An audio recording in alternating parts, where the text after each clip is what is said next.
noite e bem-vindos de volta à Nova SBE em Carcavelos, onde a RTP promove o único debate das legislativas 2025 que agrupa todos os principais líderes das forças que já ocupam lugar no Parlamento Português, sejam partidos ou coligações. Recebo-os de volta e proponho um dos temas mais prementes na atualidade do país, a questão da habitação, um dos maiores problemas enunciados pelos portugueses em todos os estudos de opinião.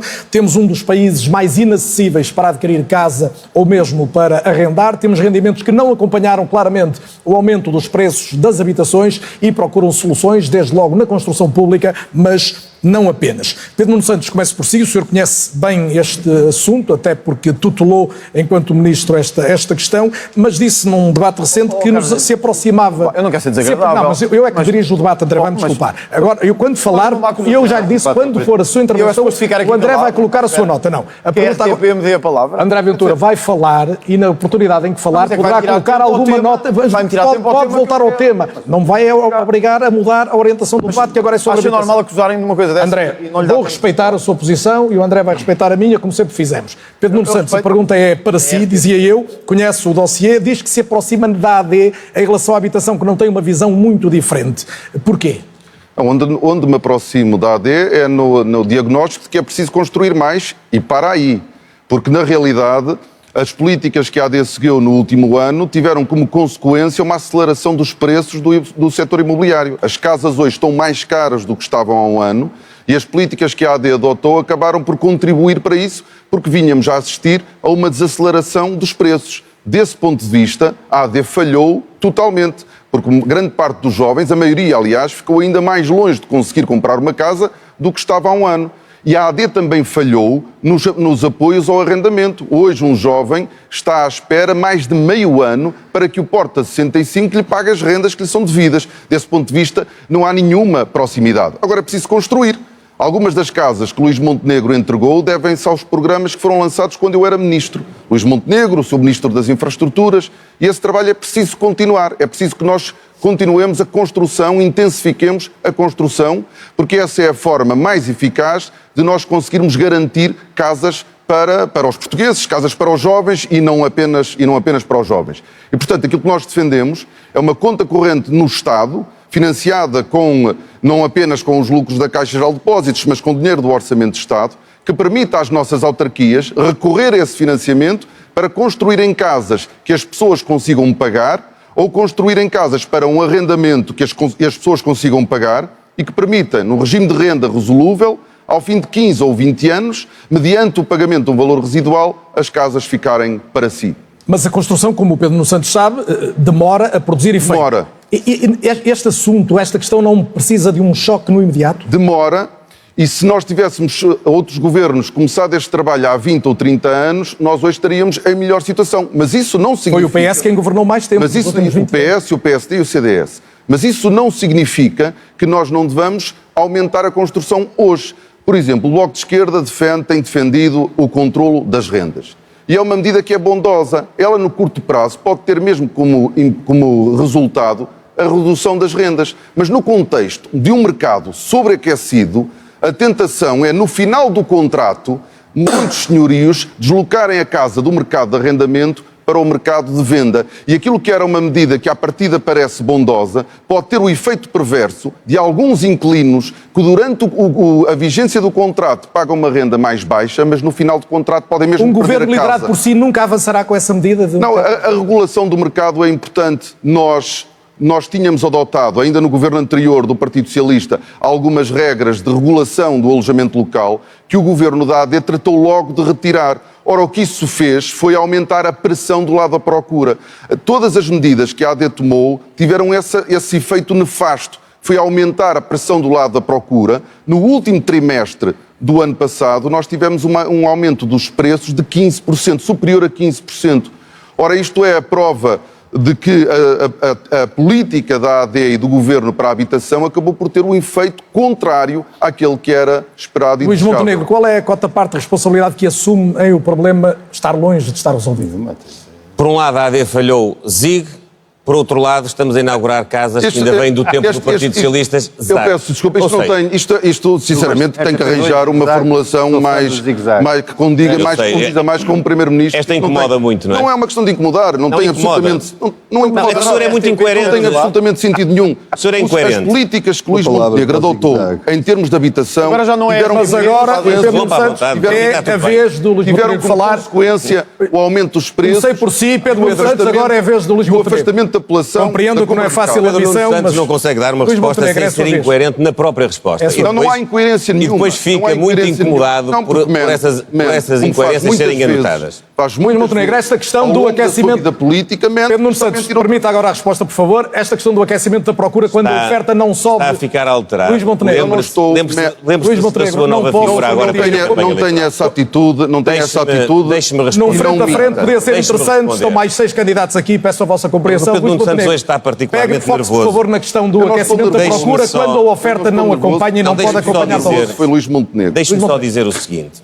É evidente que nós não tivemos sequer tempo de provocar esse efeito no mercado antes conseguíssemos, no espaço de um ano, resolver essa questão. Nós estamos a atuar do lado da oferta e do lado da procura. Nós estamos a atuar do lado da oferta porque nós mais do que duplicámos o objetivo de construção e reabilitação de casas na esfera pública. Passámos de 26 mil para 59 mil. Não é verdade. Ao mesmo tempo, estamos a trabalhar com o Banco Europeu de Investimento uma linha de financiamento para que as estratégias locais de habitação dos municípios possam ser cumpridas nos próximos anos, o que significaria, se nós conseguirmos essa linha de financiamento, construir mais 130 mil novas habitações, sendo que aí também se podem integrar reabilitações de edificados públicos. Dizer depois, do lado da procura, nós ajudámos os jovens casais portugueses a comprar habitação, desde logo com a isenção do pagamento do IMT, do imposto de selo e não menos importante... Mas isso não aumenta o preço das habitações? Não aumenta o preço? O que aumenta é a possibilidade dos jovens comprarem casa.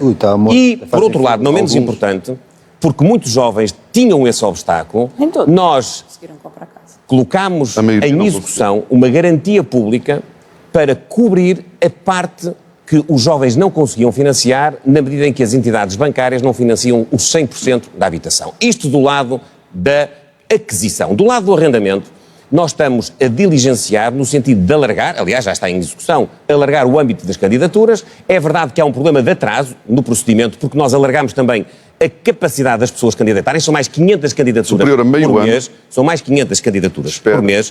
Mas deixe-me dizer uma coisa. E tem que concluir que está com vantagem de tempo. Ninguém deu uma machadada maior no mercado de arrendamento do que o governo do Partido Socialista. A simples introdução do arrendamento coercivo deu uma mensagem de desconfiança ao mercado que nós ainda estamos a pagar.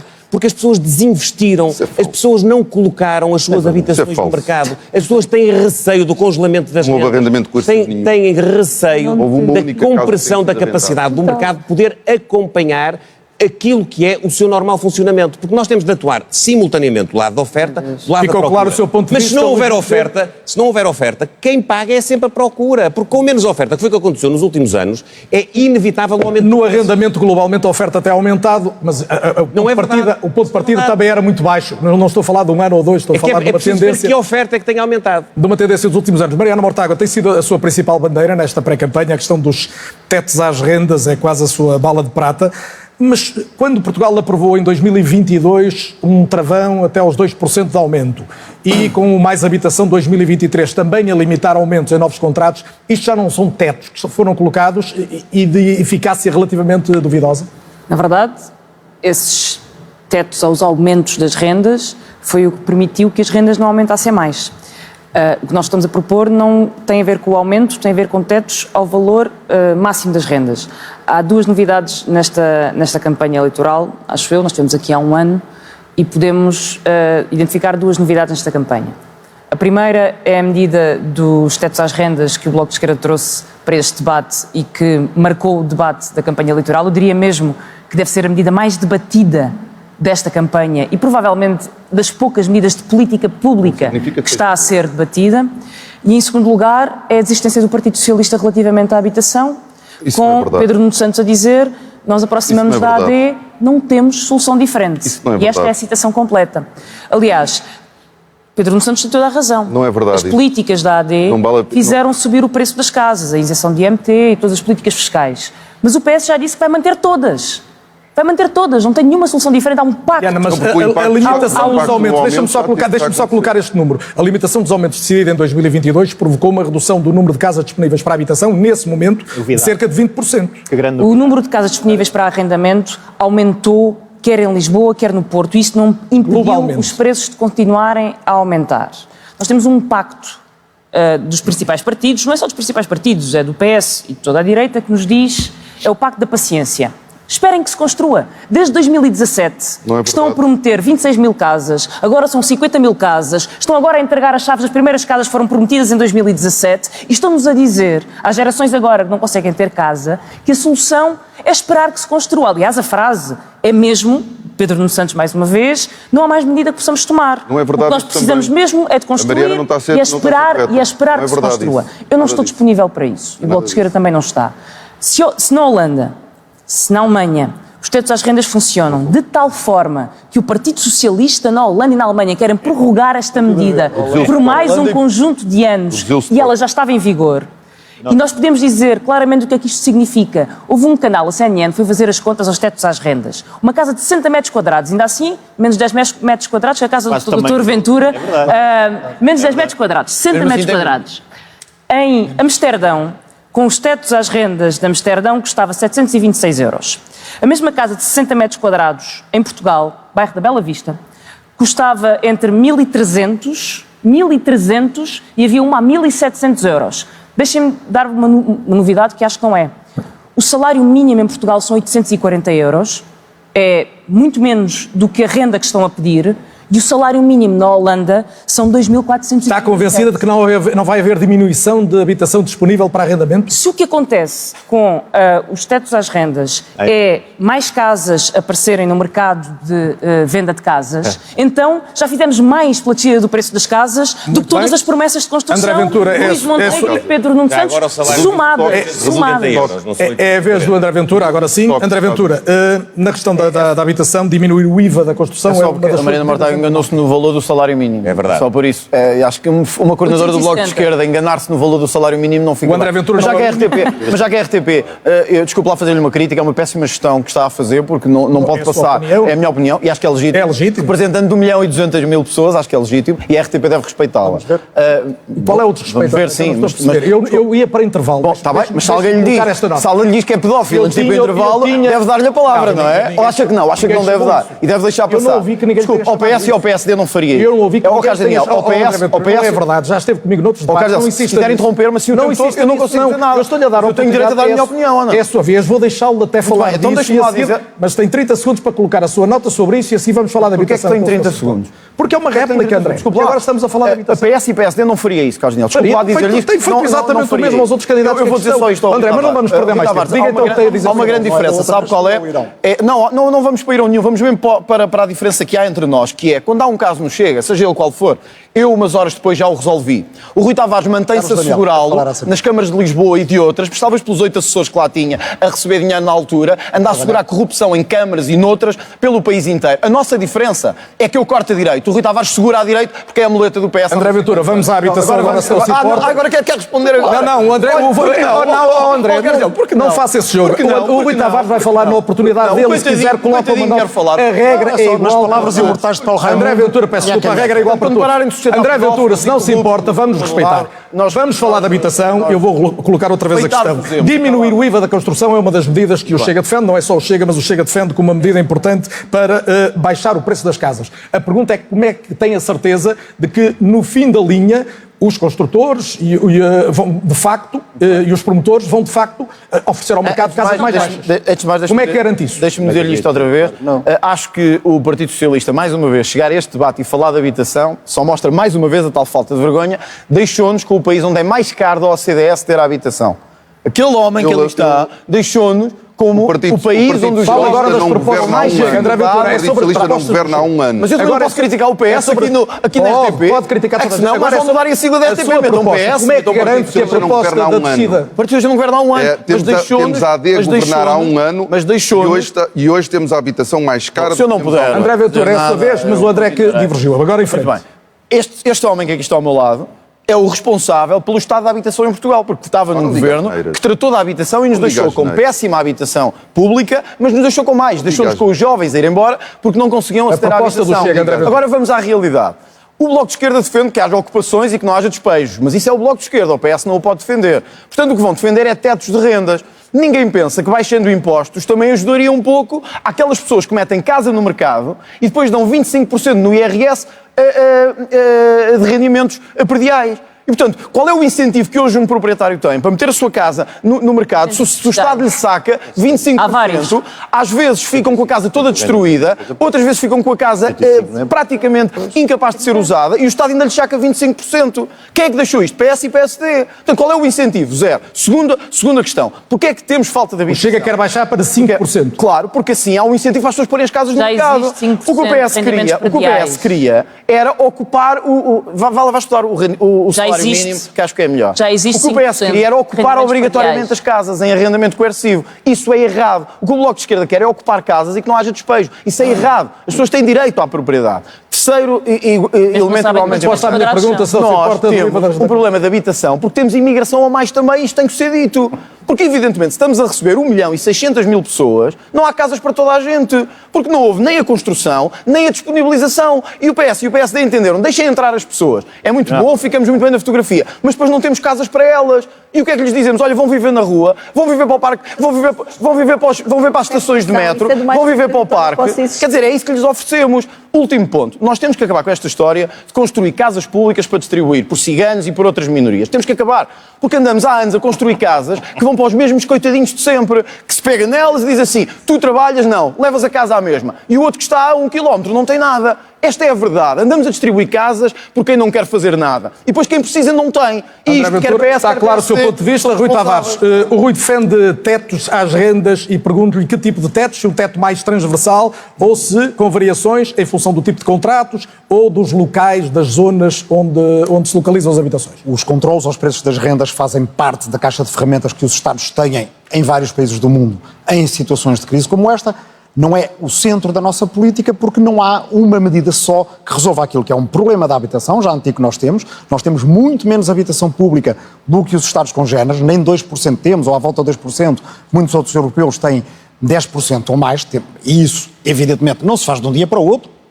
É evidente. Depois temos uma crise que tem a ver com um aumento muito grande da procura e de uma procura que é de âmbito global, de muita gente que paga a pronto, muita gente que não é contribuinte ou não é sequer residente em Portugal e que pode pagar 1 milhão, 2 milhões por casas que já são preços que já se praticam em cidades portuguesas e para isso precisamos de arrefecer o mercado do luxo através de uma taxação que agrave esse tipo de compra, até porque são pessoas que não sendo ainda contribuintes não contribuíram para o todo nacional e devemos fomentar a habitação para a classe média baixa e para os jovens, nomeadamente através de um programa que temos chamado Ajuda de Casa, de comparticipação na entrada de casa. Mas eu queria focar-me em alguma coisa que não é nem para o problema, nem para a crise na habitação, é para a emergência na habitação.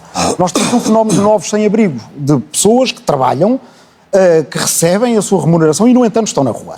E para isso, o LIVRE negociou com o governo do PS, o Fundo para a Emergência na Habitação. 25% do imposto de selo, todas as transações imobiliárias. Segundo cálculos nossos e confirmados pelo Ministério das Finanças, tanto anterior como creio que também já 100 milhões de euros em 2024. Logo nos primeiros debates que tivemos para a formação do governo, ainda quando o PCP apresentou uma moção de rejeição, eu lembrei ao Sr. Primeiro-Ministro, na altura, no Parlamento, que era preciso tratar disso. Mas tenho mais. Em julho tivemos uma reunião com o governo, estava o Ministro Leitão Amaro, o Ministro Pedro Duarte, e o Ministro Miranda Sarmento, falámos também disso. Em 10 de setembro de 24, ainda estamos no ano passado, voltámos a dizer, há esta urgência, temos 100 milhões para usar. Neste momento, as ajudas da Estratégia Nacional para a Integração das Pessoas Sem Abrigo andam à volta de 10 milhões, isto seria 10 vezes mais, e evidentemente a maneira mais barata até para o Estado de garantir que depois não temos que ir resolver situações críticas é ajudar que as pessoas não saiam de casa. Voltei a falar disto no debate do Orçamento para 2025, 3 de outubro, 30 de outubro e, mais recentemente, num debate quinzenal. Isto é uma medida de urgência que não é para hoje, era para ontem, era para o ano passado. O que é que faltava? Regulamentar o fundo. O dinheiro está lá consignado à espera de ser usado. Há pessoas neste momento que estão na rua e não precisavam de estar na rua.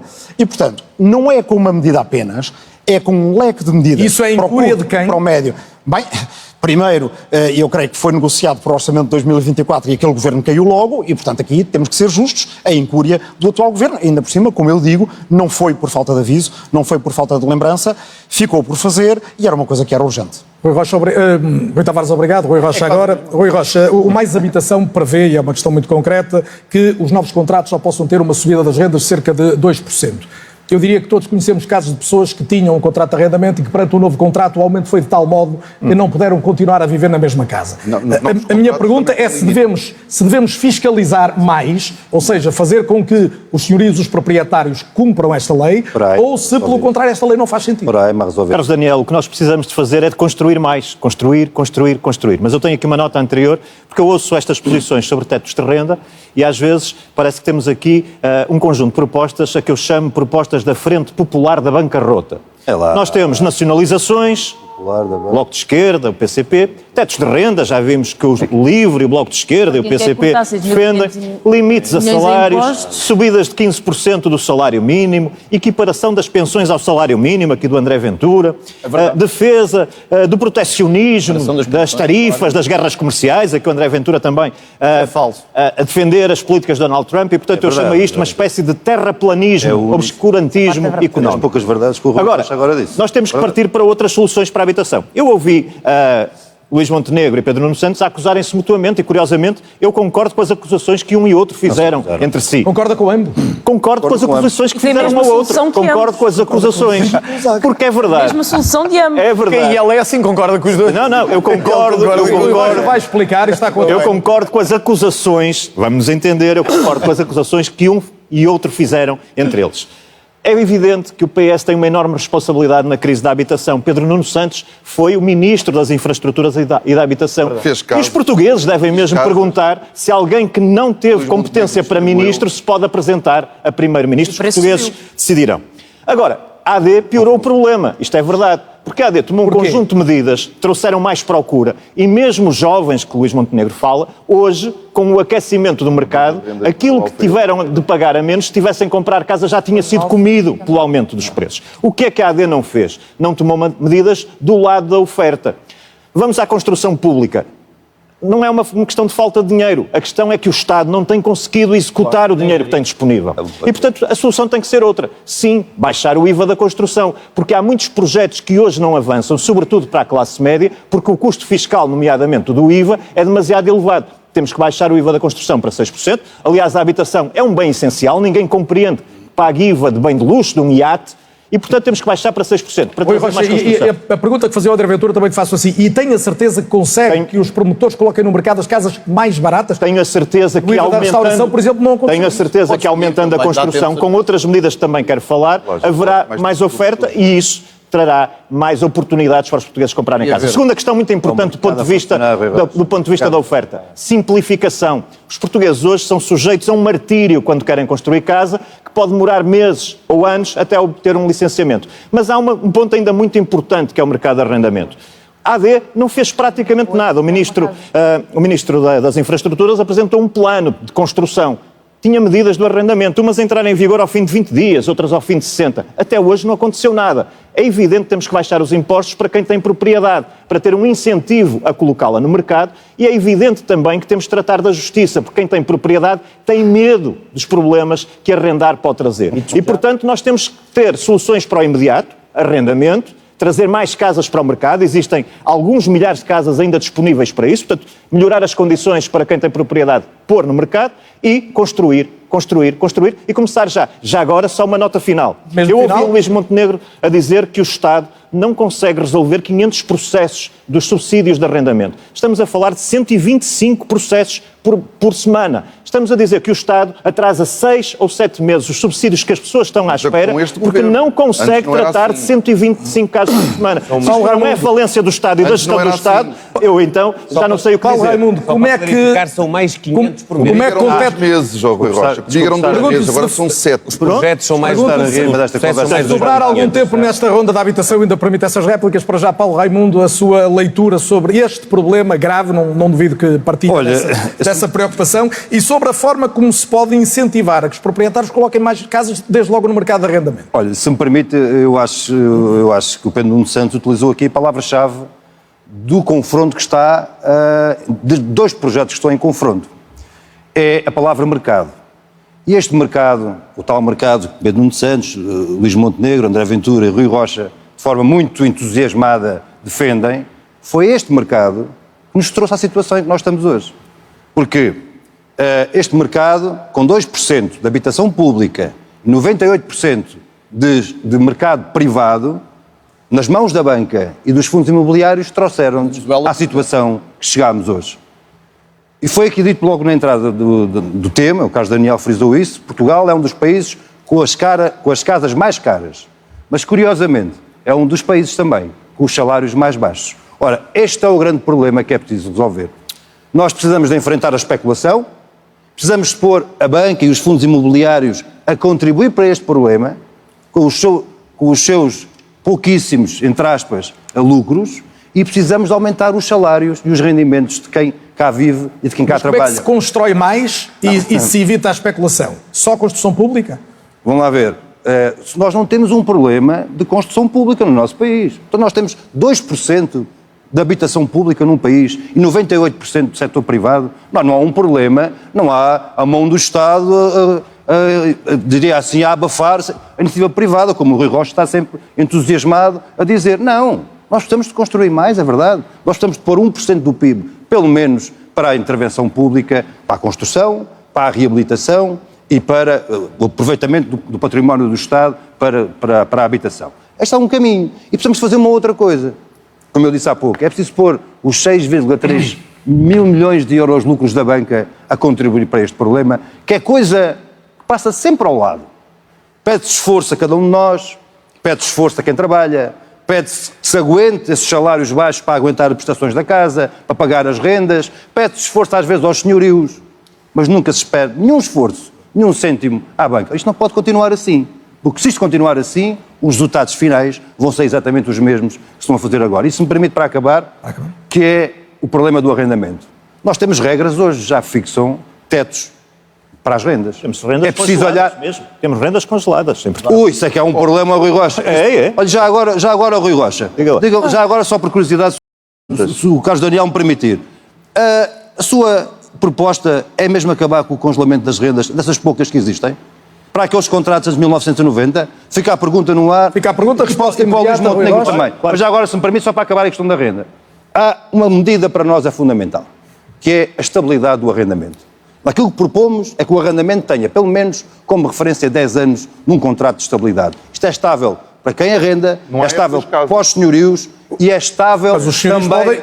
É estável também... Podem não querer, não é? Não, mas qual é o problema que nós temos hoje? O problema que nós temos hoje é que acrescenta a instabilidade da vida, desde logo da precariedade laboral, a instabilidade do contrato de arrendamento. Eu ainda vou permitir réplicas, mas para já alguém experimenta viver com 3 meses de contrato de arrendamento, depois ir ou 6 meses para ver alguns esclarecimentos necessários sobre a percentagem de habitação pública que existe em Portugal. Nós hoje temos, de facto, mais de 100 mil rendas congeladas em Portugal.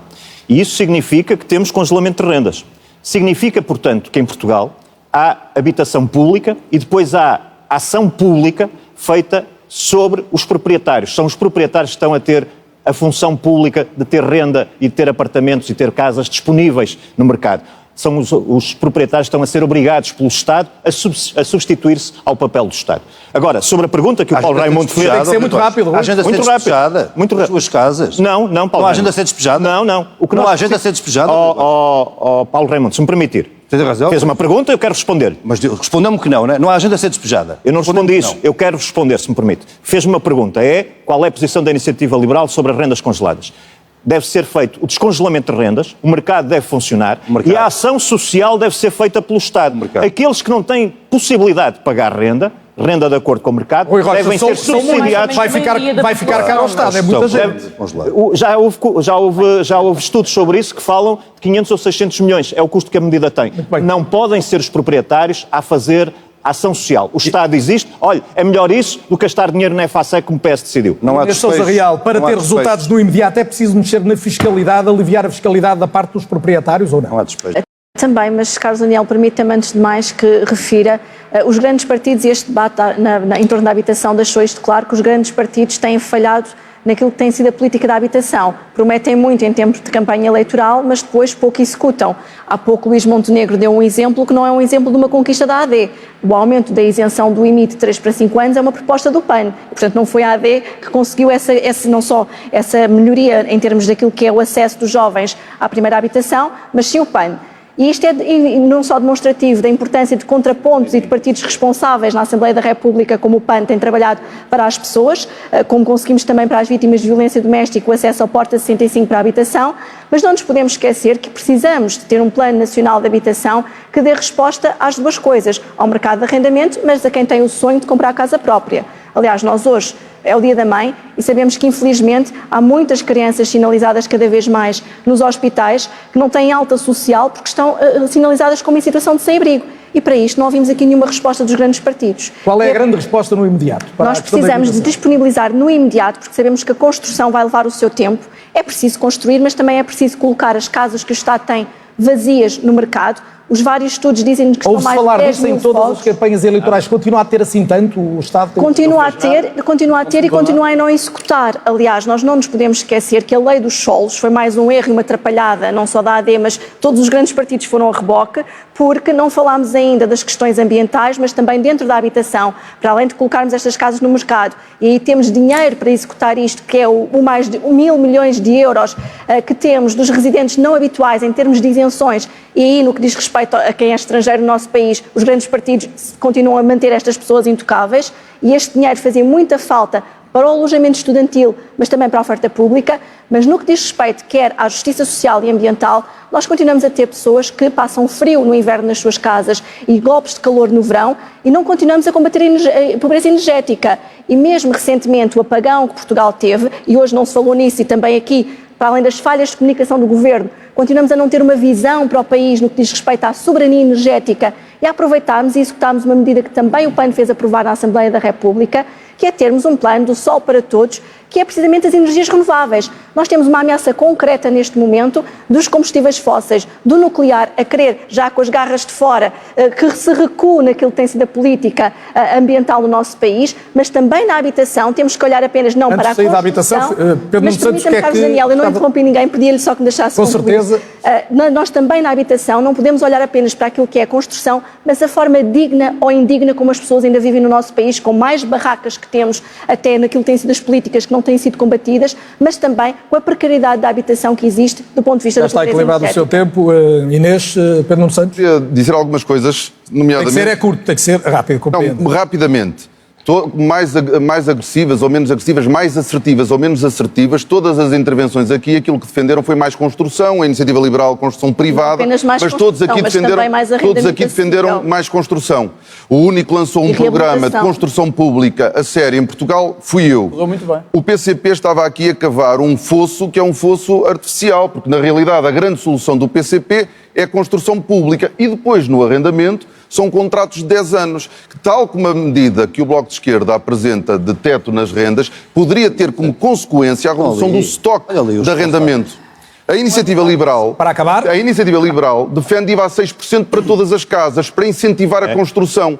Qual é o sentido de nós estarmos a reduzir o IVA para incentivar a construção de casas de 1 milhão de euros? Por isso é que nós defendemos IVA a 6% para a construção de casas a preços acessíveis, dando incentivo a que a construção se canalize para a habitação. É a vez de Luís Montenegro agora. Mariana, já lhe dou a palavra também. Se forem todos rápidos, eu faço mais uma ronda curta. Luís Montenegro. Muito rapidamente. Em primeiro lugar, nós não estamos a falar de habitação social, estamos a falar de habitação acessível, que são conceitos completamente diferentes. Em segundo lugar, dizer sobre o apoio ao arrendamento que nós quase duplicamos o valor inscrito no orçamento para o apoio ao arrendamento no âmbito do programa Porta 65. Também não foi uma... E eu falei de mais 500 candidaturas mensais, mas não é 500 no total, são mais 500 face ao passado com o alargamento do âmbito de aplicação. Eu posso dar o número de candidaturas mensal médio, são 2.896 candidaturas. Concluindo, Luís Montenegro. Em terceiro lugar, eu não falei do IMI, senhora deputada Inês Sousa Real, eu falei do IMT, isenção de IMT imposto de selo. Não faça confusão, porque senão fica no ar a ideia de que falamos de coisas iguais e nós não falamos de coisas iguais. Deixem-me só dizer uma última coisa.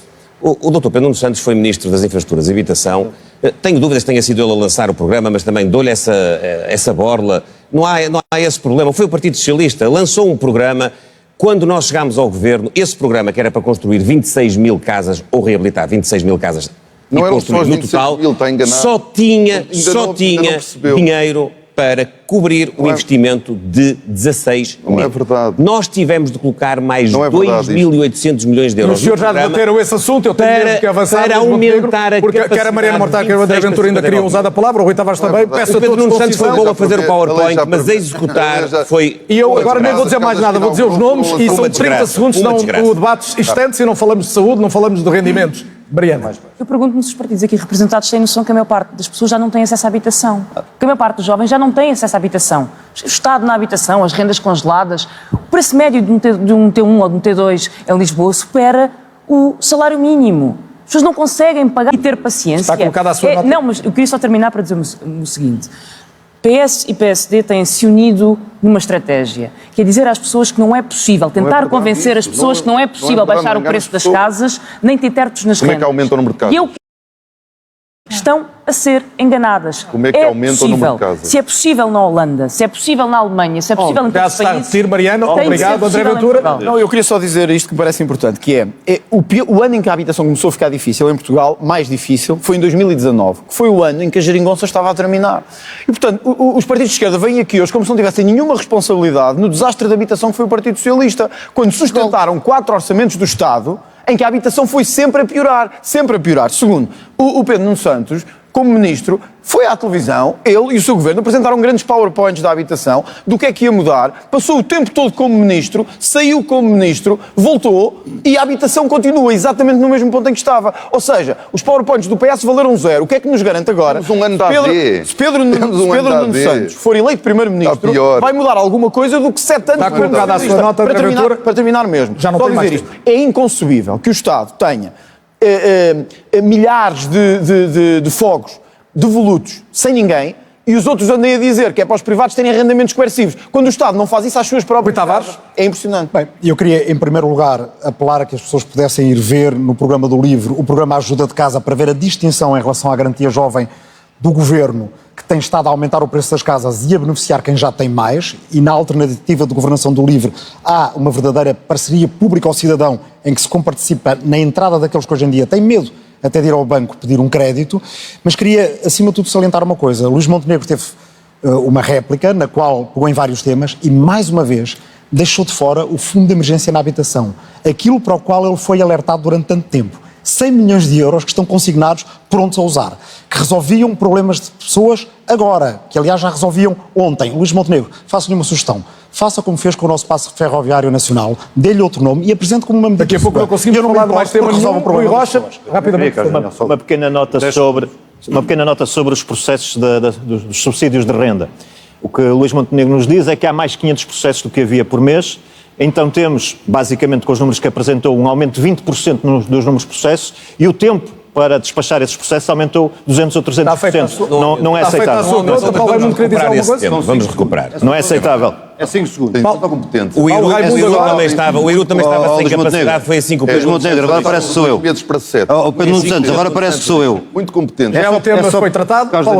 É só para registrar.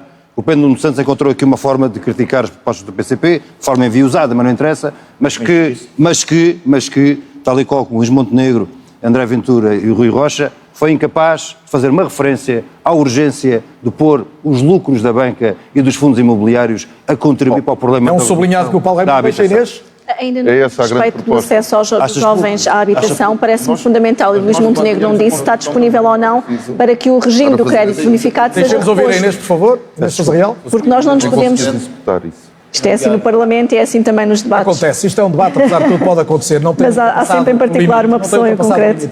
Naquilo que diz respeito, de facto, ao acesso à habitação, e nós acompanhámos a garantia jovem para essa proposta que foi aprovada, mas parece-nos que é insuficiente para que, de facto, consigam pagar a casa. Nós não diabolizamos quem tem o sonho próprio de ter casa, queremos garantir que há a reposição do crédito, do regime do crédito bonificado, mas também que conseguimos ter os municípios a poderem concorrer em conjunto a condições de crédito mais favoráveis para que haja a construção. Lamentamos, no entanto, que nenhum dos grandes partidos tenha dito se está ou não disponível para pôr fim às isenções que existem para os residentes não habituais, para que este mais de 1,3 mil milhões de euros, que neste momento poderiam estar a ser arrecadados nos cofres de Estado para dar resposta à habitação, continuem a não ter uma resposta dos grandes partidos, mas o PAN cá estará para... Vamos a outra preocupação permanente dos portugueses, a saúde. Pedia-lhes a todos mesmo mais concisão e desta vez eu não vou permitir réplicas, senão não temos outros temas para tratar neste debate e, portanto, Luís Montenegro começa agora por si, prometeu soluções rápidas, avançou com um plano de emergência, como tinha dito de resto no debate que tivemos aqui há pouco mais de um ano, mas depois tivemos o caso da greve do INEM, as trocas polémicas na direção executiva e em várias administrações,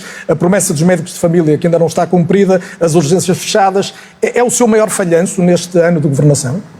Não, nem é um falhanço. É uma política que está em execução e que tem muitas dificuldades, porque o ponto de partida era efetivamente um ponto de partida calamitoso. Agora, o que é preciso nós atendermos é o seguinte: o Serviço Nacional de Saúde, como esteio principal do nosso sistema de saúde, está hoje em transformação e tem mais capacidade de resposta hoje do que tinha há um ano atrás.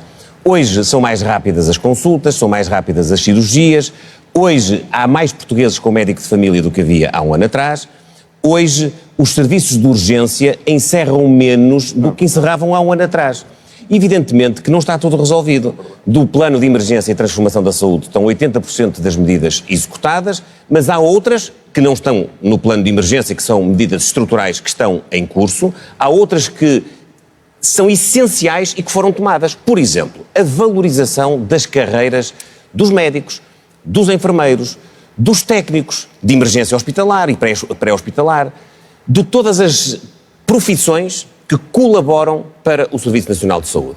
Parece que é pouco, mas todo o trabalho que nós fizemos está hoje a ter como repercussão maior capacidade de atração e retenção de profissionais. Nós temos hoje mais 2.650 profissionais de saúde no Serviço Nacional de Saúde, mais 252 médicos no balanço entre aqueles que entraram e aqueles que saíram, porque entraram 4.000 e qualquer coisa médicos, mas no balanço temos um balanço positivo. Temos mais 950 enfermeiros, grosso modo, não estou agora a ir ao detalhe do número. Temos uma capacidade hoje projetada de podermos ter também mais recursos humanos, porque sem recursos humanos não há possibilidade de nós resolvermos, nomeadamente, os problemas que são hoje mais prementes. Este das urgências de obstetrícia e ginecologia, nomeadamente na Grande Lisboa e, em particular, na Margem Sul, carecem, sobretudo, de meios humanos. E nós precisamos de ter políticas de valorização das carreiras na administração pública e, já agora, de medidas que são laterais, mas que colaboram também para essa finalidade. A habitação é uma delas. A habitação é fundamental para nós podermos cativar bons profissionais para trabalharem no Serviço Nacional de Saúde. Ou seja, o Serviço Nacional de Saúde está em transformação, o nosso sistema de saúde não desperdiça a capacidade instalada no setor social e no setor privado. Nós não temos nenhum problema ideológico em poder dar aptidão à gestão, mesmo no Serviço Nacional de Saúde, que possa vir do setor privado. Nós temos um foco. Não é possível dar aos gestores públicos os mesmos instrumentos que é dado ao setor privado na saúde? O foco, deixe-me dizer-lhe, o foco é a pessoa, o foco é o cidadão. O cidadão, quando precisa de um tratamento de saúde, não está preocupado com o profissional ser contratado pelo Estado. É possível dar ao gestor público da saúde instrumentos idênticos ao do setor privado? É possível dar alguns instrumentos, mas não são suficientes. Não diga claro, porque que é. O Dr. Pedro Nuno Santos, claro que é. Creio que não devia ignorar está em negação. Que ele próprio, enquanto deputado e enquanto membro do governo, aprovou muitas destas políticas. Pedro Nuno Santos, o Dr. Pedro Nuno Santos é contra as parcerias público-privadas, tem que o dizer. Temos que ouvir agora. É contra as unidades de saúde familiar modelo B ou modelo C. Agora não se enerva. Eu estou a falar. É um tema que eu deixo incomodado da saúde, mas deixa mais aos portugueses. O senhor é que me está a interromper. Pedro Nuno Santos concorda ou discorda com as unidades de saúde familiar modelo B ou modelo C criadas pelo Partido Socialista? Pedro Nuno Santos, entender, responde. O que é que tem a dizer sobre a situação da saúde? Luís Montenegro está em negação. Está. O governo da AD falhou porque temos mais serviços de urgência encerrados do que tínhamos há um ano. Falhou porque nós hoje temos mais utentes sem médico de família do que tínhamos há um ano. Falhou porque nós temos as listas de espera nas consultas e nas cirurgias a aumentar. Falhou e já agora menteu quando, na festa do Pontal, garantiu ao país que já não havia nenhum doente oncológico à espera de cirurgia para lá do tempo máximo recomendado e, infelizmente, temos bem mais de 1000 doentes oncológicos à espera de cirurgia para lá do tempo máximo recomendado. Portanto, o Governo falhou. E aquilo que nós temos não é um SNS em transformação, nós temos um SNS em privatização. Porque aquilo que nós estamos a assistir é o desvio de recursos do setor público, que deviam ser investidos para dar resposta aos problemas do SNS. E aquilo que está a acontecer é esses recursos públicos estarem a serem usados para dar ainda mais força ao setor privado, que aquilo que vai fazer com esses recursos é continuar a ir ao setor, ao Serviço Nacional de Saúde, buscar profissionais. Mas quando o Pedro Nuno Santos diz que é possível dar instrumentos ao gestor público na saúde idênticos aos do privado, o PS governou recentemente durante 8 anos. Por que é que não foi feito isso? O PS governou, o PS foi julgado há 1 ano. Nós temos a AD a governar há 1 ano e aquilo que eu defendo, e sempre defendi, é que os gestores públicos, na maior parte das empresas públicas, mas também nos hospitais, tenham maior autonomia, porque se tiverem mais autonomia vão fazer melhor o seu trabalho e, no quadro geral, o Estado vai acabar por poupar. Aquilo que tem acontecido ao longo de muitos anos, demasiados anos, é a desconfiança em relação ao gestor, seja de uma empresa pública ou seja de um hospital público. Aumentaram-se os controlos sobre a gestão e acabou por sair mais caro ao Estado do que darmos autonomia, responsabilização ao Estado. Em 30 segundos a solução e, portanto, para a saúde passa exatamente isso. Não existe em 30 segundos. Eu quero dizer algumas coisas. Em primeiro lugar, nós precisamos de valorizar a carreira dos profissionais de saúde e, desde logo, garantir uma maior celeridade na progressão e subsídio de alojamento aos médicos que estiverem disponíveis para se deslocar para os centros de saúde onde nós temos falta de médicos e conseguir permitir uma melhor conciliação entre a vida familiar dos médicos e dos profissionais de saúde em geral e a vida profissional. Para além disto, nós temos que mudar a filosofia do SNS, estar menos centrada no hospital e estar mais centrada na comunidade. Se nós conseguirmos garantir um acompanhamento dos nossos doentes crónicos, nomeadamente os mais velhos, em suas casas, na comunidade, garantindo que as suas doenças não agudizem, não se desestabilizem, vamos ter menos idas às urgências e menos hospitalizações. Dessa forma, o Estado e o SNS está a poupar, mas também está a garantir melhor qualidade de vida para os nossos doentes crónicos, nomeadamente os mais velhos. Para concluir, onde o SNS não está é onde as famílias portuguesas mais gastam. Isto é, onde há mais privado, nós temos mais despesa. Exemplo, saúde oral, medicina dentária e saúde mental. É por isso que nas nossas propostas nós queremos médicos dentistas nos centros de saúde e queremos psicólogos nos centros de saúde. Rui Rocha, acredita na eficácia da gestão pública na saúde ou não? Antes de mais, Carlos Daniel, deixe-me dizer que hoje é o Dia da Mãe e o país tem tratado muito mal as mães, nomeadamente as grávidas, e tem-no feito, quer com os governos do PS, quer com os governos da AD. É francamente inadmissível que as grávidas em Portugal encontrem portas sucessivamente fechadas, que não saibam quais são as equipas que vão acompanhar o parto, que tenham acesso dificultado a ecografias, que não tenham médico de família para acompanhar a gravidez. É inaceitável. Agora, nós olhamos e vemos urgências fechadas. Não funcionava com o PS, Pedro, e não funciona com a AD, Luís. 1.500.000 portugueses sem médico de família. Não funcionava com o PS, Pedro, não funciona com a AD, Luís. Listas de espera para consultas e para cirurgias, não funcionava com o PS, Pedro, não funciona com a AD, Luís. E, portanto, nós temos que olhar para a situação que temos no país e temos que ver quais são os passos que é possível dar. Nós temos uma divergência fundamental com a AD. A AD diz que o SNS está no centro, para nós são os portugueses que estão no centro, e aquilo que a AD deseja é que os portugueses possam recorrer ao setor privado ou ao setor social quando o SNS falha, ou seja, depois de meses de sofrimento, anos de espera, para nós não é aceitável. E tanto não é aceitável que existem já 5 milhões de portugueses, grosso modo, que já têm essa alternativa. Mais de 1 milhão com a ADSE, pagando por isso, e os restantes pagando por seguros de saúde. Quem é que fica privado desta capacidade instalada no país? Os mais desfavorecidos. E, portanto, nós temos que fazer aquilo que é absolutamente necessário. Dar liberdade de escolha aos portugueses e dessa liberdade de escolha e de um sistema concorrencial entre prestadores, tanto podem ser públicos, privados ou sociais, decorrerá, por exemplo, o foco na medicina preventiva, que hoje não existe, porque isso decorre do próprio sistema. Continuando assim, daqui por 1 ano, ou quando houver eleições, cá estaremos outra vez a dizer que as coisas estão mal, que não mudaram, que os planos falharam. Nós não desejamos isso. A verdade, Rui Tavares, é que há cada vez mais utentes a recorrer ao SNS, por boas e más razões, desde logo boas, porque as pessoas vivem mais tempo e, portanto, precisam de mais tratamentos, mas o SNS já custa por ano ao Estado mais de 16 mil milhões. Como é que se financia isto? Bem, então, em primeiro lugar, vamos começar com uma medida que custa 0 euros, demora um bocadinho mais a explicar e por isso começo com ela, e que até pode poupar muito dinheiro ao Estado. A Lei de Bases da Saúde diz que os privados funcionam em complementaridade com o Serviço Nacional de Saúde. Sabemos todos que não é assim. Há uma competição feroz por profissionais de saúde, também por utentes, ou seja, pacientes. E essa concorrência é muitas vezes desleal, porque neste momento o Serviço Nacional de Saúde está nessa concorrência a lutar com uma venda nos olhos e o braço amarrado atrás das costas. Os privados sabem tudo sobre o SNS. Grelhas salariais, número de procedimentos, número de camas, as normas para os procedimentos, e os privados não têm as mesmas obrigações de reporte nem de transparência.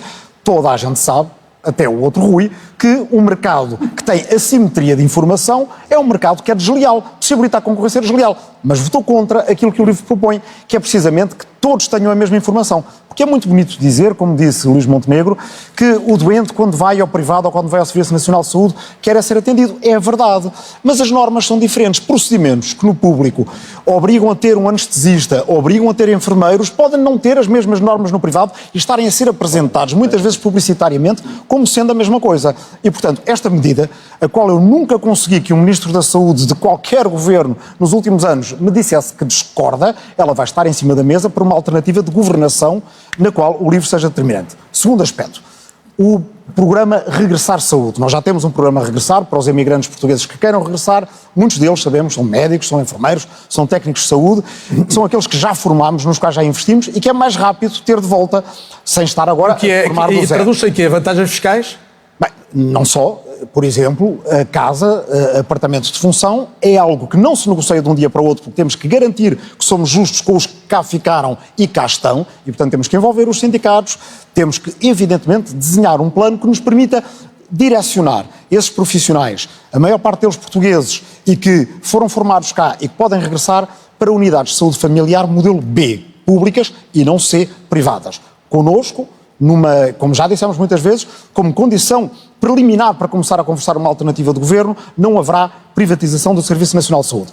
Essas unidades de saúde familiar, o que é que fazem? Fazem saúde em todas as políticas, o que quer dizer que poupam os hospitais de muitas situações que não precisam de ser de emergência. Estas duas medidas, que são, para mim, bastante evidentes, e o reforço das unidades de saúde familiar modelo B, que constitui esta linha avançada do contacto direto com as pessoas, bem como outras... E que já permitem pagar mais a profissionais de saúde, como sabemos, não tem que avançar. Não, mas aí com uma diferença, é que se nós soubermos as grelhas salariais do privado, nós sabemos até quando é que precisamos de subir e não estamos numa espécie de corrida sem fundo. Já temos outras medidas também, como obrigar lares de terceira idade, que já é obrigatório. Paulo Raimundo quer, obviamente, o fortalecimento do SNS, é uma posição de sempre do PCP e da CDU, mas também o aumento significativo das remunerações de base de todas as profissões da saúde. Ora, se a fatura já é tão grande, onde é que se vai buscar este dinheiro? Tira-se de onde? Vamos lá ver, o Carlos Daniel avançou com um número que é verdadeiro, não é? São 16 mil milhões de euros do Orçamento de Estado para o Serviço Nacional de Saúde, dos quais cerca de 8 mil milhões saem do Serviço Nacional de Saúde para entregar a outros para fazerem serviços que o Serviço Nacional de Saúde não faz. E, portanto, nós temos todas as condições para que o Serviço Nacional de Saúde possa fazer uma parte daquilo que transfere para outros que está a ser feito fora. Esta é uma questão. A segunda questão. O foco do SNS é as pessoas. O SNS é o único que garante o foco nas pessoas. É aquele que não pergunta quanto tem na conta, não pergunta qual é a apólice do seguro, não pergunta qual é a doença para tratar. É o único sistema que temos que garante que todos, independentemente das condições que têm, também financeiras, são tratados da mesma forma e com a mesma dignidade. O grande problema do Serviço Nacional de Saúde é a falta de profissionais, como foi dito.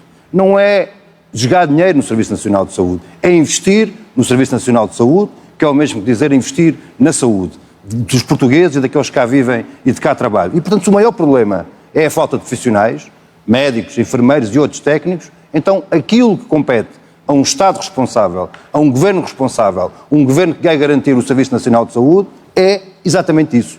Apostar, contratar, fixar e criar as condições para que os profissionais se fixem no Serviço Nacional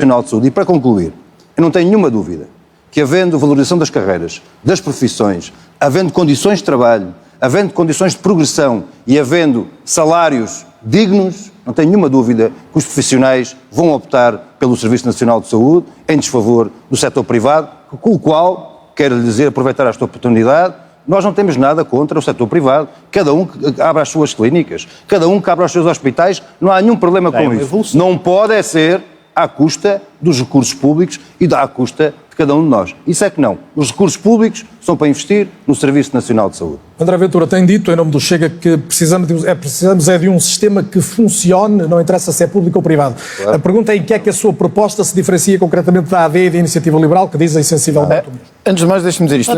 Nós, olhando para este debate, parecia que 3 aliens chegaram agora aqui, vieram de outro mundo qualquer e dizem que o serviço está a funcionar muito mal e que não há saúde em Portugal, como se não tivessem tido nenhuma responsabilidade na governação em Portugal nos últimos anos. Parecem 3 ou 4 aliens que chegaram agora aqui e não tiveram nada a ver com Portugal nos últimos anos. Segundo, eu tenho que lhe dizer isto, Luís Montenegro, cara a cara, já lhe tinha dito, mas aqui é muito claro. O grande falhanço do seu governo, talvez o maior deles todos, é a saúde. Nós, à hora que estamos aqui, à hora que estamos neste debate, hoje é domingo, estão 9 urgências fechadas. À hora que estamos aqui sentados todos, há 9 locais onde não se pode ir porque têm as urgências encerradas. Você é o Primeiro-Ministro de Portugal. É o garante que isto não devia acontecer. 2, nós criámos um sistema para maquilhar aquilo que estava a acontecer de errado, que era as pessoas quererem saúde e não terem. Mais responsabilidade de Luís Montenegro, herdada do anterior governo. Começaram a pedir às pessoas para fazer chamadas antes de ir para as urgências. Ou seja, nós já pagamos impostos por tudo e por nada. Não sequer temos uma saúde que nos permite, quando temos um problema, chegar lá e ter a porta aberta. Obrigam-nos a telefonar. Mas isto cabe na cabeça de alguém? A pessoa precisar, antes de ter um filho ou de ter uma urgência, ter que ligar para o hospital e alguns ficarem à porta sem ser atendidos porque não se fez uma chamada? É ridículo, é um dos grandes falhanços do seu governo. Não é o contrário. É mesmo um dos grandes falhanços do seu governo. É um dos grandes falhanços do seu governo. 2, este governo fez o que os outros fizeram do PS. Foi nomear mais gente para o Serviço Nacional de Saúde. Aliás, nomearam um diretor executivo do SNS que não percebemos bem para que é que serve, porque na verdade só serviu para vir receber mais um salário, para ficar a gigantar um serviço onde já se gasta, como disse, dezenas de milhares de milhões de euros, com um desperdício anual de 2 mil milhões. Nós gastamos na saúde mais de 2 mil milhões. Atenção, não é em cirurgias, em trabalho, André em acompanhamento. Peço que conclua, assinalando as diferenças só dizer em relação à AD. É em desperdício e em fraude. É em desperdício e em fraude. Está com vantagem de tempo. André tem mesmo concluído. Ouvi muito falar dos profissionais de saúde. Então, nós propusemos, e voltamos a propor, que o trabalho suplementar de enfermeiros, auxiliares, médicos, não seja tributado em IRS. O governo rejeitou isso. Então, estas pessoas matam-se a trabalhar para conseguir, para lá das suas horas de trabalho, dar-nos uma saúde decente. E ainda lhes vamos sacar essa parte do rendimento. Para terminar, se o meu tempo está avançado, eu não consigo compreender. E este é talvez o terceiro grande falhanço do governo de Luís Montenegro. Eu não consigo compreender como é que, herdando do PS, uma situação em que quem vem de fora tem prioridade ou entra no nosso sistema de saúde quase à vontade. E os nossos emigrantes lá fora passaram a estar inativos no sistema de saúde e depois passaram para uma coisa chamada listas paralelas. Então, vamos lá ver. Está colocado o seu ponto, André Ventura, como disse, leva vantagem. Quem vem tem a nossa saúde em tudo. Quem está lá fora pagou impostos e é português. Não tem saúde para nada. Está concluída a sua ideia. Mais um falhanço de Luís Montenegro. Mariana Mortágua, até que ponto a saúde não precisava de um quadro legal específico que facilitasse, de facto, a gestão e a autonomia das unidades? Bom, quase uma solução de emergência. A saúde precisa de uma solução de emergência há muito tempo. E há muito tempo que se vem a arrastar os problemas que se vão acumulando. Os problemas que nós estamos agora a sentir não foram criados no mês passado. São fruto de anos de um modelo errado. Mas já agora o Bloco também suportou uma maioria parlamentar que... Eu não quero voltar a esses tempos, mas na verdade eu lembro-me de termos sido muito criticados porque chumbámos um orçamento ao Partido Socialista precisamente por causa da saúde. Precisamente por causa da saúde. 4 anos depois. Foi um longo processo em que muitas das críticas que fazemos são aquelas que o Partido Socialista agora faz ao PSD. Não deixa de ser irónico que não queiram tetos às rendas, mas estejamos num ponto em que é preciso pagar em géneros aos médicos, que é dar um subsídio de habitação ou uma casa do Estado para os médicos com salário de médico poderem pagar uma casa. É um bom sinal do problema da habitação que não se quer reconhecer. Há outros problemas no SNS. Em primeiro lugar, prestadores de serviços. Não há um SNS que aguente quando o trabalho médico profissional de enfermeiros é feito por prestadores de serviços que têm um grande poder negocial, que não fazem escalas, não assumem responsabilidades e que depois recebem muito mais que um médico ou que um profissional do quadro. Em segundo lugar, uma enorme dependência de horas extraordinárias. Tudo isto sai muito mais caro do que investir em carreiras. E em terceiro lugar, aquilo que é pago em convencionado ao privado. O Rui Rocha diz que era um modelo em que o Estado contratualiza com o privado. Normalmente os liberais gostam muito desta ideia do Estado-papá que paga para os privados terem lucro e contratualiza com o privado, mas isso já é o que acontece agora. Há um cheque de cirurgia, há contratualizações com o privado quando passa um determinado tempo de espera. Esse modelo não está a funcionar. Qualquer modelo vai precisar de investimento. Qualquer modelo vai precisar de dinheiro. Para pagar ao privado também é preciso dinheiro. Mais ainda porque é preciso pagar os lucros do privado. A questão não é essa. A questão é se nós queremos um modelo público em que tudo o que investimos fica para nós, para os nossos filhos, para os nossos netos e que serve a toda a gente, ou se abdicamos desse modelo público e damos ao privado o poder de chantagear nos preços e na oferta. Inês Sousa Real diz que a solução para a saúde passa não por uma privatização, mas melhor gestão. Consubstanciada em quê? Bom, desde logo não nos podemos esquecer que o SNS precisa de mais investimento, ter um maior reforço e que temos de ter uma gestão pública, mas evidentemente com uma perspectiva de optimização dos recursos. Nós olhamos para o SNS e não podemos ignorar que temos mais de 39 mil pessoas sem médico de família do que no ano passado. Também o facto de não haver estabilidade nos 3 diretores técnicos do SNS ao longo, porque tivemos 3 neste último ano, também não contribui para que possa haver essa visão para o SNS e temos áreas muito particulares, como é o caso da saúde mental, em que tem havido um subinvestimento. Precisávamos de ter pelo menos um psicólogo em todas as unidades de cuidados de saúde primárias, o que não acontece. Precisamos de olhar para outras áreas da saúde, como os doentes oncológicos, não têm hoje em dia direito a baixa médica 100% remunerada, o que é manifestamente indigno, e por isso mesmo tem que existir também aqui um olhar da saúde mais alargado. É por isso que o PAN defende uma forte aposta na prevenção, olhando até para o conceito de uma só saúde, que a própria Organização Mundial de Saúde também defende para a saúde humana, a saúde animal e a saúde do planeta, o que passa por outras dimensões, inclusive da alimentação, mas permitam-me que eu não possa deixar neste debate de fora o tema da saúde animal, porque queremos também um SNS para os animais e eu aqui lamento que a AD tenha optado por dar a mão a áreas completamente incompreensíveis, como é o caso da tauromaquia, tendo baixado o IVA das touradas e se recusa a baixar o IVA da saúde animal, virando as costas às famílias que têm animais de companhia ou até mesmo não canalizando os mais de 18 milhões de euros que todos os anos são dados para as touradas para este mesmo SNS. Inês, muito obrigado. Vamos para das famílias que têm animais de companhia e que não conseguem pagar também esta fatura, também é uma dimensão da saúde. Ficou colocado o seu ponto, vamos para a reta final deste debate. Tenho um pouco mais de 10 minutos e, portanto, peço mesmo que possam ser concisos. Gostava de os enquadrar no contexto internacional que todos conhecemos. Temos um mundo com guerra na Europa, na Ucrânia, temos a situação na Palestina, temos uma necessidade de reforço da defesa europeia, na alteração do quadro da NATO e de uma situação, no mínimo, imprevisível de liderança nos Estados Unidos e temos questões recentes como a da soberania energética, por exemplo, a suscitarem também aqui a necessidade de outras preocupações. No contexto de tudo isto, de grande incerteza global, vemos propostas dos vários partidos que, em muitos casos, ou aumentam flagrantemente a despesa ou cortam bastante na receita e num quadro em que a economia portuguesa, como são os dados conhecidos em relação ao primeiro trimestre deste ano, entrou em contração, ou seja, cresceu menos 0,5% do que no último trimestre de 2024. São as últimas intervenções. Luís Montenegro, com esta economia em contração, como é que se compensa um corte tão grande na receita do Estado, quando, por exemplo, quer cortar 500 milhões no IRS, sendo que no primeiro ano só cortou 200 milhões? Antes de mais, deixe-me corrigi-lo com o devido respeito. A economia portuguesa não entrou em contração. A economia portuguesa cresceu 1,6% em termos homólogos face ao mesmo período do ano passado. O que aconteceu... Continua a crescer, mas cresceu menos. Sim, mas o que aconteceu é que é preciso Tecnicamente fala-se de contração. Não, é preciso explicar. É que o último trimestre de 2024 teve uma taxa de crescimento muitíssimo elevada.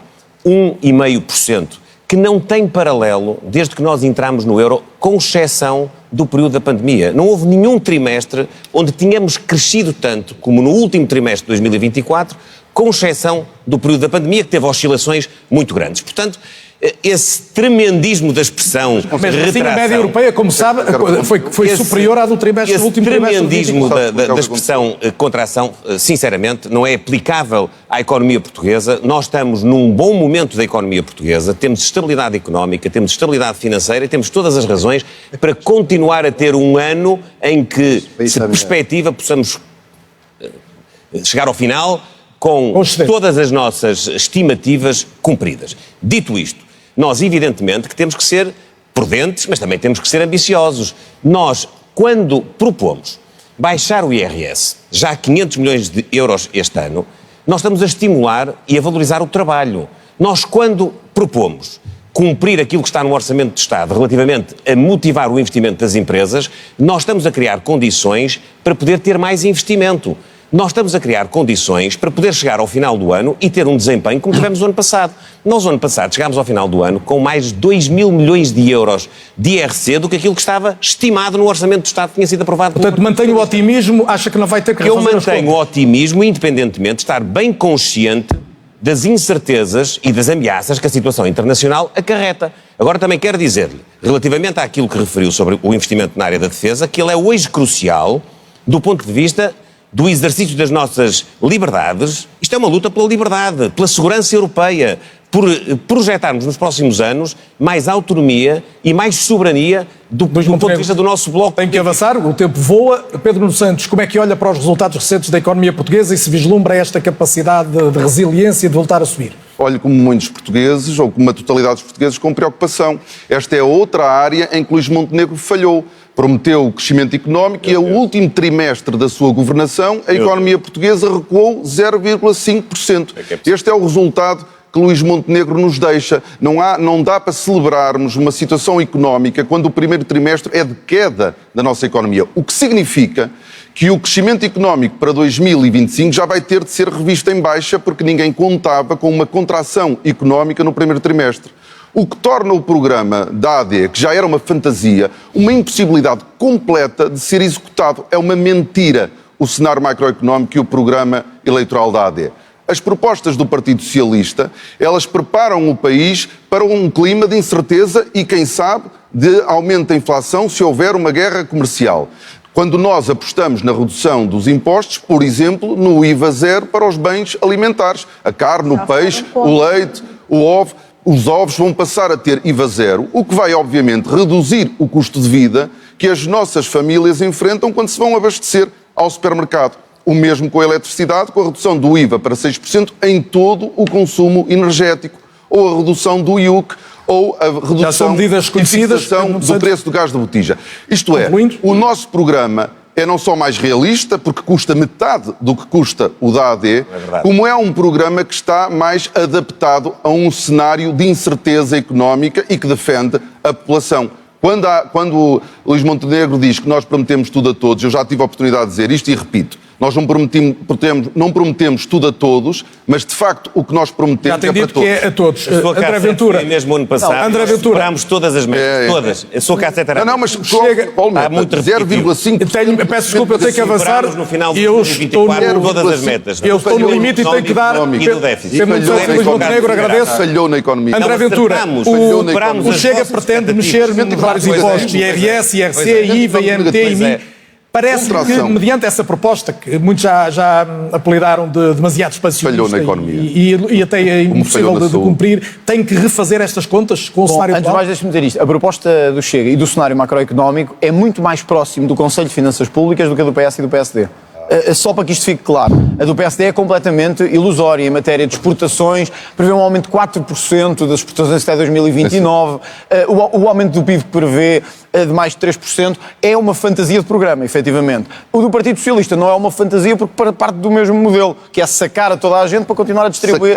Sacar a toda a gente para continuar a distribuir por aqueles que o PS quer sempre distribuir. Não. O que aconteceu foi isto. O que aconteceu foi isto. A economia portuguesa de facto contraiu. Desculpe, Luís Montenegro, contraiu no último trimestre. Contraiu. Mas não só contraiu, é no Irão e na Venezuela também. Não só contraiu, como pagámos uma carga fiscal recorde. E, portanto, temos aqui uma junção de duas coisas dramáticas, que é a economia contraiu, ou seja, ficámos pior com a governação de Luís Montenegro, mas pagámos mais impostos, pagámos um recorde de carga fiscal. Isto significa que todo o modelo está errado. Nós nunca vamos ter um país de desenvolvimento, um país moderno, em termos económicos na Europa, se não pusermos os olhos naquilo que é evidente. Não podemos continuar a sugar as pessoas de tudo o que é o seu trabalho e de tudo o que é o seu rendimento para distribuir pelos outros. Para terminar, mesmo, a questão que coloca do investimento da NATO. Hoje era um bom dia para sacar responsabilidades de alguns aqui presentes que acham que devemos sair da NATO e que acham que num contexto de guerra internacional devemos abandonar a defesa, a única que nos pode salvar. E refiro-me especificamente ao Paulo Raimundo, à Mariana Mortágua, enfim, ao Rui Tavares, menos nesta matéria, que é quem é que nos defenderia se saíssemos da NATO. E, portanto, sim, Portugal tem que aumentar o seu investimento em defesa, não só porque as estruturas militares precisam de mais defesa, porque quando precisarmos... Só para André Ventura já disse que ia terminar. Só para terminar. Já disse que porque se tivermos um problema militar, Carlos Daniel, não são de certeza os países aliados do Bloco, do PCP e do LIVRE que nos vão salvar. Mariana Mortágua, como é que olha para a evolução da economia portuguesa e para o que há a fazer no sentido de, pelo menos, os portugueses poderem viver um pouco melhor do que têm vivido? Deixa eu ouvir a Mariana Mortágua agora, por favor, eu não tenho tempo. Eu percebo o entusiasmo de André Ventura com a NATO. É dominada pelo seu aliado Donald Trump, por sua vez é aliado de Putin. E, portanto, o entusiasmo é maravilhoso. Quer pôr o exército português às ordens do general Donald Trump. Quem manda na NATO são os generais norte-americanos, espero que se saiba. E, portanto, a grande solução que têm para defender o país é pôr o nosso exército, os nossos militares, às ordens de Donald Trump e da aliança Putin... Era melhor a Rússia. Avançando, Mariana, em relação a China. Até foi um lapso, por falar em China. Era melhor. Putin-Trump. Por falar em China, se estamos a falar sobre soberania, então eu quero falar sobre a EDP e a REN, que o PSD vendeu ao Estado chinês com o apoio e o aplauso de André Ventura. E vamos falar sobre a segurança de termos um sistema elétrico que não controlamos e que ficou agora muito bem patente. Se vamos falar sobre o modelo económico, então gostaria de falar sobre um modelo económico de baixos salários, gostaria de falar do modelo económico de turistificação em massa, um modelo económico de uma bolha imobiliária e já agora dizer que interessa pouco o que a economia cresce se os salários não crescem com a economia e se os lucros dessa economia são concentrados na banca, nas grandes empresas de retalho, nas empresas de energia, porque são lucros conseguidos à custa de baixos salários e de faturas imensas da luz, do supermercado. Se queremos falar sobre economia, vamos falar sobre descida do IVA de bens essenciais, mas vamos também falar sobre distribuição de riqueza e sobre o que nós queremos para a industrialização do país, para a transição climática, para a recuperação de setores estratégicos. Se temos um plano para o que é que queremos no país, em vez de ter uma economia de especulação e de baixos salários. Está claro o seu ponto. Rui Rocha, o contexto atual de incerteza permite na mesma a ambição de reduzir tanto o IRC, por exemplo? O contexto atual implica que nós tenhamos que acelerar o que temos de fazer na economia portuguesa para termos crescimento económico. A próxima legislatura tem que ser a legislatura do crescimento económico. Sobretudo para dois grandes grupos. Para os jovens. Nós temos jovens com desemprego de 20% ainda em Portugal, com salários baixos. Não podemos continuar a ser o país dos salários de 1.000 euros para os jovens, com dificuldades de acesso à habitação e com dificuldades de transportes e de mobilidade no país. Segundo grupo que é muito importante trazer para a luz do dia. Aqueles a quem eu tenho chamado as gerações dos entalados, os que têm entre 36 anos e 67 anos de idade. Carregam o país às costas. O esforço fiscal de que todos falamos é carregado por estes. E agora com uma nota adicional, é que no debate entre Luís Montenegro e Pedro Nuno Santos, ambos disseram que não havia um problema de imediato para resolver na Segurança Social. Estes mesmos que carregam o país às costas, se nada for feito, quando chegarem à idade da reforma, vão ter a primeira pensão correspondente a 40%, ou um pouco mais de 40%, do último salário. Portanto, nós queremos reformar a Segurança Social. A pensão era boa. Portanto, nós queremos fazer uma aposta estratégica na descida dos impostos para as pessoas, para as famílias, porque criam riqueza. Quem trabalha, quem produz, quem se levanta cedo, quem se deita tarde, tem que ter uma compensação justa pelo seu esforço. E para as empresas, porque nós queremos que as empresas pequenas sejam médias, as médias grandes, as grandes multinacionais e queremos atrair investimento estrangeiro, porque está provado que as grandes empresas pagam melhores salários. Queremos que os jovens... Rui Rocha, tem mesmo que avançar. Paulo Raimundo quer a recuperação de setores estratégicos. Como é que isso se consegue? Olha, eu acho que o Carlos Daniel colocou a questão nos termos em que ela é colocada, nesta situação complexa e de incerteza que atravessamos, e se me permite este parênteses, esta situação complexa que está a levar hoje, no dia de hoje, mais de 1 milhão de crianças na Palestina a morrer à fome e à sede, com a ajuda humanitária à volta, que não consegue entrar e que exige o cessar-fogo de uma vez por todas e o reconhecimento do Estado da Palestina para salvar 1 milhão de crianças que está hoje a enfrentar a fome e a sede. É neste quadro de incerteza e de insegurança que é preciso, neste momento, o que se exige a cada um de nós é coragem, clareza e seriedade para levar o país para a frente, para responder às necessidades do país de hoje. E que não pode continuar a ser um país de baixos salários. É este o grande confronto que também está em causa no próximo dia 18. É se o modelo económico continua a ser assente nos baixos salários, na precariedade, na desregulação dos horários, do apertar daqueles que põem o país a funcionar, põem a economia a funcionar, elaboração contínua, trabalho por turnos, na sequência interminável de esforço e dedicação e sempre apertados com os seus salários, ou se vamos mudar esse rumo económico com uma linha de aumento dos salários, de elevação das condições de vida e de aumento das pensões e das reformas. É este o desafio que está em cima da mesa. E, portanto, é sobre isto que cada um vai ter que fazer opções. Ou carrega neste modelo, nos empurra a maioria para baixo e uns poucos para cima, ou se abre o caminho para um modelo que puxa a maioria para cima e retribui melhor a riqueza desses poucos que concentram a riqueza. Rui Tavares, peguemos na distribuição da riqueza. Este é um momento em que é preciso haver alguma contenção na ambição, ou seja, no tal expansionismo das medidas económicas? Bem, eu acho que se alguma coisa nós podemos retirar de andarmos nestes microciclos políticos e ainda termos discutido tudo isto há um ano, é aprender com os erros do passado. Eu estive num debate há um ano, o debate das rádios, com Luís Montenegro a dizer que os outros planos eram pouco ambiciosos porque com o PSD iríamos crescer 3,5% até 2008. O que entregou agora foi uma contração de menos 0,5%. Somos o único país que estamos a contrair na União Europeia. Aliás, há outro, que é a Hungria. Ou seja, um trimestre a contrair. Se houver outro assim, Luís Montenegro já pode ter uma recessão com o seu nome. Só tivemos um ano e foi melhor do que estava estimado. O que nós precisamos de fazer é uma encruzilhada que não é nova na história portuguesa. É entre o dinheiro fácil e o verdadeiro enriquecimento. O dinheiro fácil, neste momento, é o imobiliário de luxo, é o turismo de massas, são as áreas de negócio perigosas, como o jogo online, que hoje em dia arruína muita gente e que vicia muita gente.